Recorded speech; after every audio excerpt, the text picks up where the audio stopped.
So this is a poacher gamekeeper podcast. We've got the poacher, Glenn Murray, the goal getter, and we've got the goal stopper or goalkeeping coach, Jack Stern. You're looking at each other from opposite sides of the divide.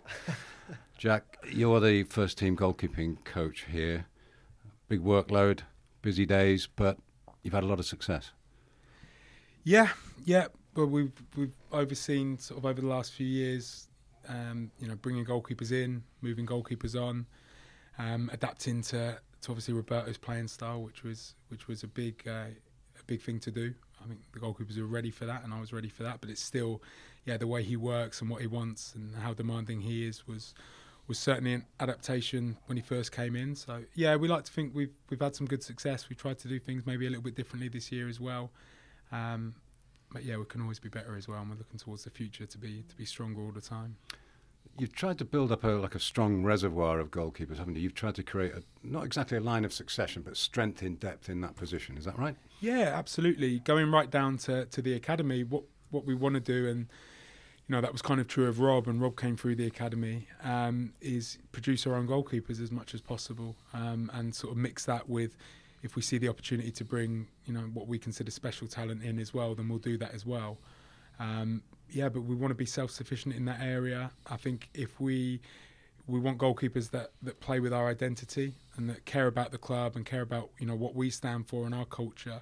And I think to do that, if you can bring them through the academy, or at least, bring them through from the ages of 16, 17, I think, we can produce goalkeepers that we feel comfortable and proud to say that's a Brighton goalkeeper. I mean, goalkeeping coaching has changed so much, hasn't it?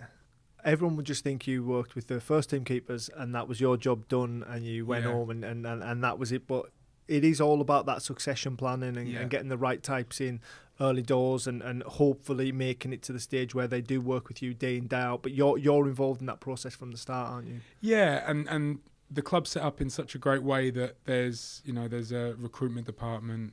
Obviously, Gigi, who you spoke to before on this podcast, in terms of the loans and the pathways. So I get lots of help, and I'm not responsible solely for any of that. But definitely, it's a big part of my job is to assist and aid with that, and to have plans for the guys. And obviously, it's well known that we loan out a lot of goalkeepers. So at the moment, James and Carl playing in the Championship, and keeping track of how they're doing. Also being involved in recruitment and looking ahead, what's next, where might we lose a goalkeeper for whatever reason, how do we replace that? So it's definitely a bigger role than purely just coaching the first team goalkeepers, but that's enjoyable as well. And a little bit, I've done that in other clubs as well, but certainly special to me to do it here, where it's a club that obviously I supported as a kid. So to be involved in kind of future proofing us as much as possible as well, it's exciting. Long gone are the days of ex-goalkeepers probably a little bit overweight, not doing much out on a training field. I mean, now a goalkeeping coach is... you've got to be athletic, elite at what you do, forward-thinking. That, for me, we talk about how much football has changed in so many aspects when you talk about analysis and the way we develop players. I honestly think that one role has changed so much from what was the start of my career to now. Yeah, definitely. Thanks for the compliments about being athletic and elite. It's true. I can remember having goalkeeping coaches who could barely kick a ball. Yeah, but me too, coming through. And when you maybe work once or twice a week with, maybe an older overweight guy who would just smash the ball at you. So. Yeah, it's changed completely, and I've been lucky in a sense to see that process of when I was young and a player, and the access that I had to goalkeeper coaching and seeing what it was like. So even when I started as a coach in sort of 2010 was when I took my first coaching role. Even from that time, it's changed so much in terms of the role and what you're expected to do, but also the way we train is so different. Moving from the last maybe 10-15 years ago. A lot of goalkeeper training was very static. It was volleying the ball into people's hands and simple things like that. Whereas now, based on what we do to research the opposition and using sort of stats and analysis of what a goalkeeper actually has to do in a game, that's changed a lot as well into more live practices, more practices that look like the game. So it's changed so much since I've been a coach, but I think for the better. But what I like is I've seen this, we could call it an old school style of goalkeeper coaching, and I've seen, you know, the newer style of goalkeeper coaching. And what I try and do is bring some of that together, because what goalkeepers were doing for 60 years before, it wasn't all wrong. You know, there were still really good goalkeepers, and goalkeeper coaching is obviously a lot younger than actual goalkeeping, but there were good things going on 20, 25 years ago. So I think you try and it's almost like a bit of a hybrid model. You try and look at all of the modern trends and those good things, but also keep some of the basics and the fundamentals that have been around in the game forever.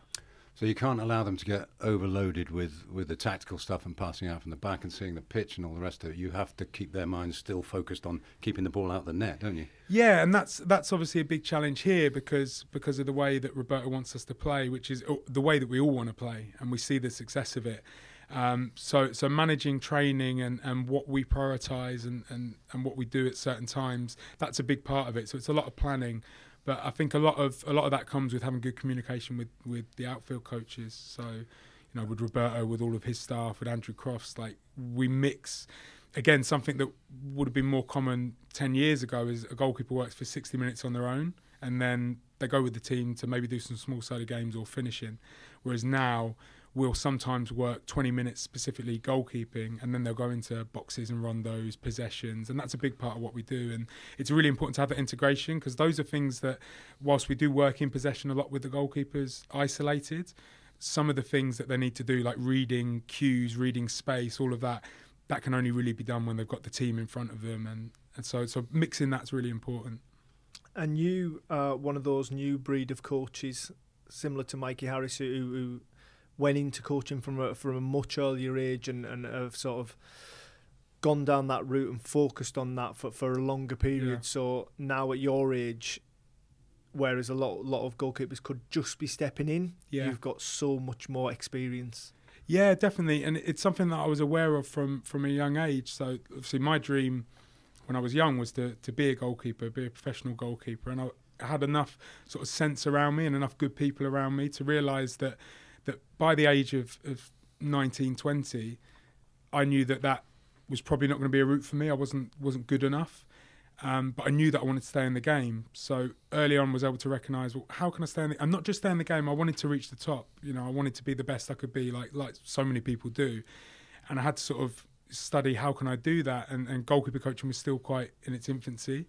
But I made the decision at about 20, okay, I'm going to be a goalkeeper coach, and how do I go about to be the best goalkeeper coach I can be? And so that's been a good journey, and I think that's helped me. Obviously, the disadvantage is I don't have a playing career, because a playing career, whilst it doesn't mean you're going to be a great coach, it certainly has advantages. You've experienced those situations, you've had an upbringing in the game.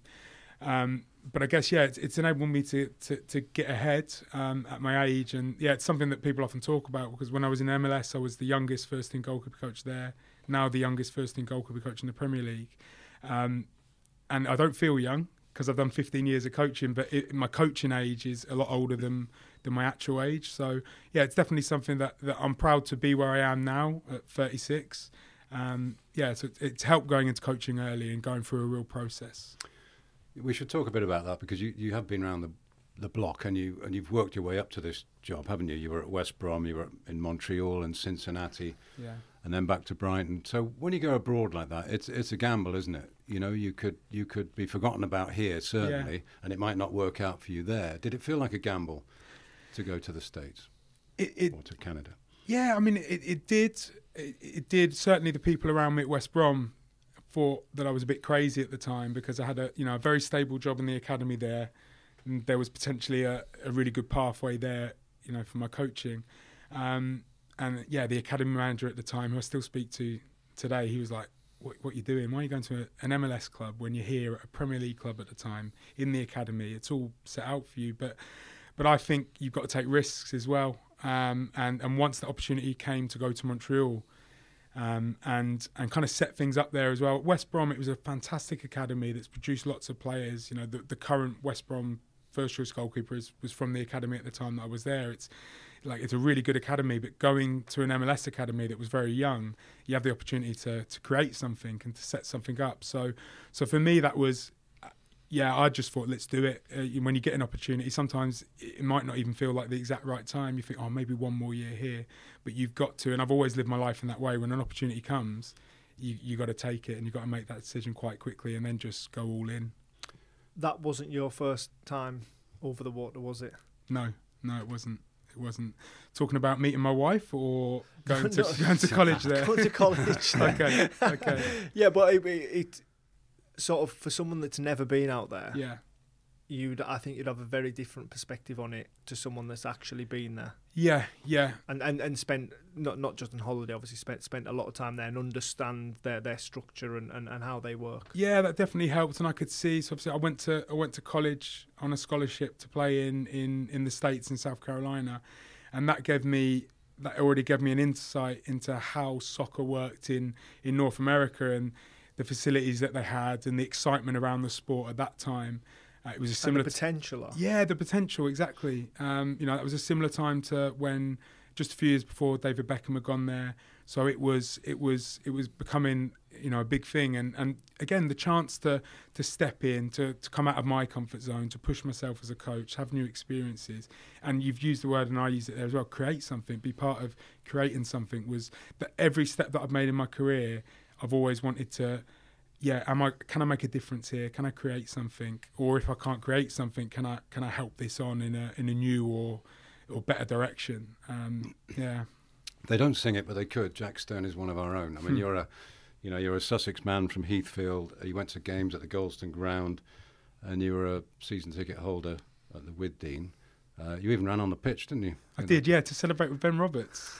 Oh, really? He was in goal. So he went straight for the goalkeeper. Penalty shootout against Swindon. Yeah, he doesn't remember it, but it's always like a funny little. I'm not sure it's sliding doors moment, but that moment when you run on to celebrate with the goalkeeper of the club, and then what was it, 10, 15 years later, he calls you up to offer you a job at the club. It was really nice. But Brighton's been in my blood from a really, really young age. A very different club back then to what it is now.